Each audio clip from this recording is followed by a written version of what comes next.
एक गोरा white house में बैठकर भारत की सीज फायर का ऐलान करेगा कि अपने ही हाथों से सर अपना कटाना है हमें, मादर हिंद पे भेंट चढ़ाना है हमें, किस तरह मरते हैं एहरारे वतन भारत पर, ये तमाशा है जो दुनिया को दिखाना है हमें। ये मैं को जो पूंछ के मदरसुल ज़ियाउल उलूम के मुदर्रिस थे, उस 5 साला लड़की मरियम को, जिसको पाकिस्तान की शेलिंग में उसका पेट फट गया, मैं ताज़ियत पेश करना चाहूँगा मैडम ज़ैन अली और उर्वा फातिमा, हिंदू जुड़वा भाई बहनों को जिनकी उम्र 14 साल थी, लांस नायक दिनेश कुमार को, बीएसएफ के सब इंस्पेक्टर मोहम्मद इम्तियाज़ को।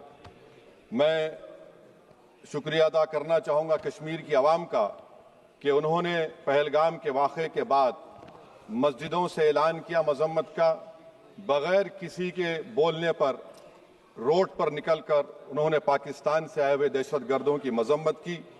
मैं मुबारकबाद देता हूँ हमारी मुसल्लह अफ़वाज को कि उन्होंने एक अजीम कुर्बानी पेश की और बहादुरी के साथ ऑपरेशन सिंदूर में भारत को कामयाबी दिलाई।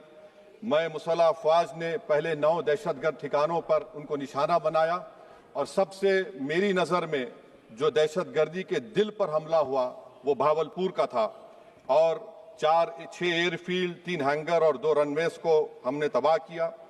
बाद में ऑपरेशन सिंदूर की कामयाबी की एक अहम वजह यह थी मैडम कि मुल्क में इत्तेहाद और इत्तेफाक पैदा हो गया था, एक यूफोरिया पैदा हो गया था, मगर अफसोस कि हुकूमत ने उसका फ़ायदा नहीं उठाया। मैं आज भी कह रहा हूँ, जिम्मेदारी के साथ कह रहा हूँ कि पाकिस्तानी फ़ौज, पाकिस्तान की ISI, पाकिस्तान का डीप स्टेट, उनका हयाती मकसद ये है कि हमेशा भारत को कमज़ोर किया जाए और अगर हमको इन ताकतों को कमज़ोर करना है तो देश में इत्तेहाद और इत्तेफाक को बरकरार रखना पड़ेगा। अगर हम बुलडोज़र के ज़रिए या फिर लिसानी जबर के ज़रिए या मजहबी फ़िरक़ा परस्ती के ज़रिए अक़लियतों को निशाना बनाएंगे तो हम खुदा ना खास्ता उन पड़ोसी मुल्क के दहशतगर्द तंजीमों को कहीं कामयाब ना हो जाए। मैडम, मैं आपके सामने ये भी कहना चाहूँगा कि इत्तेहाद और इत्तेफाक इस मुल्क में जब मजबूत होगा तो हमको बैनुल-अक़वामी सतह पर दिखाने की ज़रूरत नहीं पड़ेगी। मैं आपकी तरफ से हुकूमत से चंद सवालात करना चाहूँगा कि वज़ीर आज़म ने कहा कि खून और पानी एक साथ नहीं बह सकते, आतंकवाद और बातचीत एक साथ नहीं हो सकती।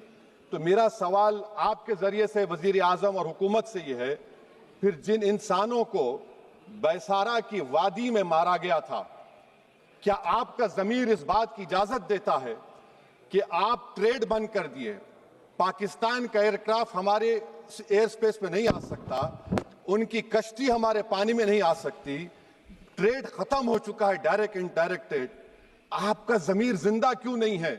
किस सूरत से आप पाकिस्तान से क्रिकेट मैच खेलेंगे जब हम पानी नहीं दे रहे हैं? 80% पानी पाकिस्तान का हम रोक रहे हैं, ये कहकर के पानी और खून नहीं बहेगा, आप क्रिकेट मैच खेलेंगे? मैडम, मेरा ज़मीर तो गवारा नहीं करता कि मैं उस मैच को देखूंगा।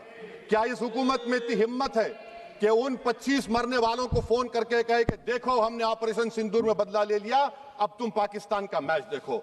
बड़ी अफसोस की बात है मैडम, अकाउंटेबिलिटी किस पर है? पहलगाम किसने किया? 7.5 लाख हमारी फौज और सेंट्रल पैरामिलिट्री फोर्स है, ये कहां से 4 चूहे घुसकर हमारे भारत के नागरिक को मारे? अकाउंटेबिलिटी किस पर फिक्स होगी? LG पर फिक्स होगी तो LG को बरतरफ करिए, IB पर आती है तो एक्शन लीजिए, पुलिस पर आती है तो एक्शन लीजिए, मगर आप ये समझ रहे हैं कि ऑपरेशन कर दिया और हम खामोश लोग भूल जाएंगे, अकाउंटेबिलिटी फिक्स करना पड़ेगा। मैडम, डिटरेंस आपकी क्या है? आपने सर्जिकल स्ट्राइक किया, आपने बालाकोट किया, फिर ये पहलगाम हुआ, तो आपकी डिटरेंस की पॉलिसी नाकाम साबित हुई, कश्मीर की पॉलिसी नाकाम साबित हुई, 370 हटा दिया आपने एक रियासत को यूटी बना दिया और उसके बावजूद भी दहशतगर्द वहां पर पहुंच गए। तो और अफसोस मुझे इस बात का होता है मैडम कि पाकिस्तान को हम जानते हैं, पाकिस्तान और इजराइल इस पूरी दुनिया में एक फेल्ड स्टेट है और पाकिस्तान के आर्मी चीफ को, जिससे हमारे स्ट्रेटेजिक रिलेशनशिप, इसको अपना दोस्त कहते हैं, उस देश का प्रेसिडेंट उस शख्स को बुलाकर खाना खिलाता है अपने साथ जिसके भाषण से हमारे लोग मारे गए थे। तो क्या आपकी खारजा पॉलिसी कामयाब हुई? आप देख लीजिए।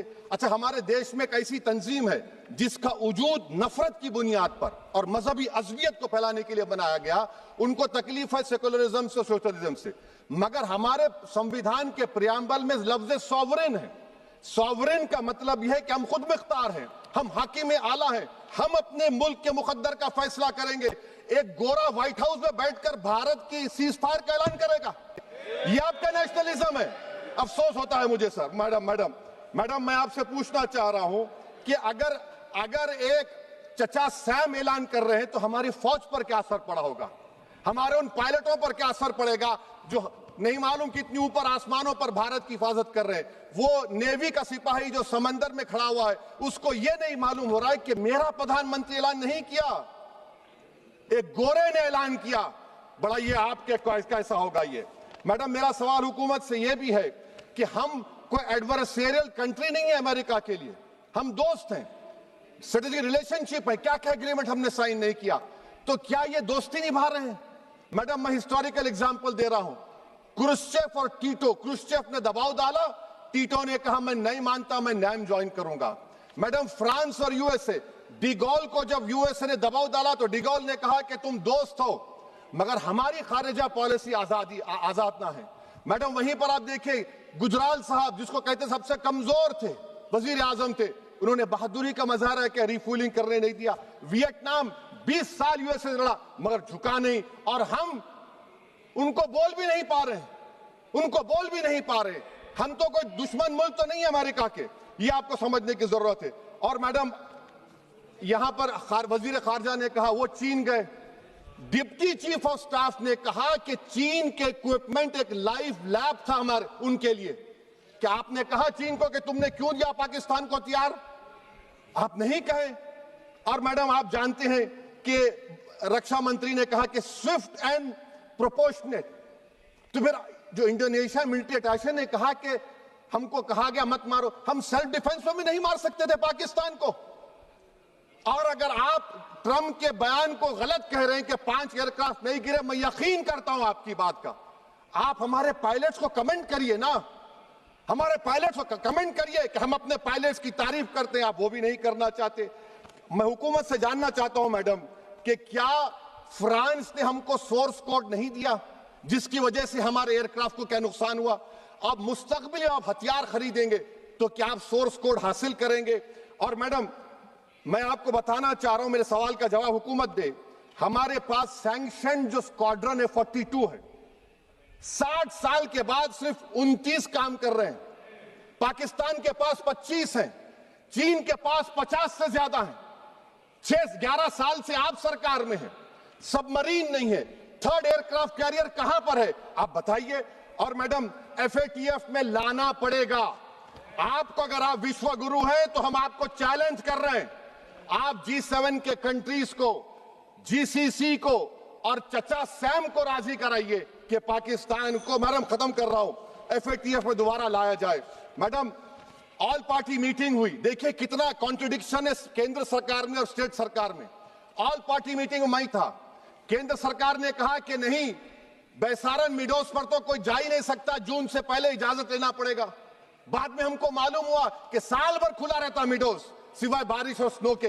ये कॉन्ट्रडिक्शन है केंद्र सरकार में। वहां पे मैं हुकूमत से मुतालबा करता हूं मैडम आपके जरिए से कि कौमी सिक्योरिटी को, नेशनल सिक्योरिटी को, खारिजा पॉलिसी को, फॉरेन पॉलिसी को राजनीति का मुद्दा मत बनाइए, राजनीति का मुद्दा मत बनाइए। ये हमारे मुल्क में मुफाद होगा, हमारे मुल्क के इत्तेहाद और एकजुटती को आप एक वोट का जरिया मत बनाइए। और मैं एक आखिरी बात पूछ रहा हूं मैडम, क्या चीन ने हमसे कहा था कि सीज फायर कर लो? और कैसे पाकिस्तान ने हमारे पायलट्स की बातों को सुना कि हमारा कम्युनिकेशन एनक्रिप्ट नहीं है? मैडम आखिर में मैं अपने शेर से इस अपनी बात को खत्म करूंगा कि अपने ही हाथों से सर अपना कटाना है हमें, मादर हिंद पे भेंट चढ़ाना है हमें, किस तरह मरते हैं एहरारे वतन भारत पर, ये तमाशा है जो दुनिया को दिखाना है हमें। ये मैं भारत की उस बहादुर फौज के नाम पे करता हूं, मुसल्ह फौज के नाम पे करता हूं। ये शेर कहने वाला कोई बीजेपी का नहीं था, ये शेर कहने वाले का नाम शेर था, शहीद अशफाकुल्लाह। मैं फिर से हुकूमत से कह रहा हूं पाकिस्तान टेररिज्म करेगा। आप तैयार हो जाइए। आप चीन से मोहब्बत, कितना इम्बैलेंस हुआ ट्रेड का, कितना इम्बैलेंस हो रहा है चीन से। अच्छा, जब गलवान हुआ उस वक्त भी ट्रंप ने कहा था कि मैं बात करूंगा, हमने कहा नहीं बात करेंगे, जरूरत नहीं है। आज ट्रंप हमारे से पहले बोलता है इज्जत नफ्स भी कोई चीज होती है। इख्तिदार में कोई यहां रहेगा, कोई वहां रहेगा, मगर इख्तिदार में इकबाल होना चाहिए। बदबख्ती की बात यह है कि आपने इकबाल को खो दिया। बहुत बहुत शुक्रिया। माननीय सदस्य श्री के फ्रांसिस जॉर्ज जी।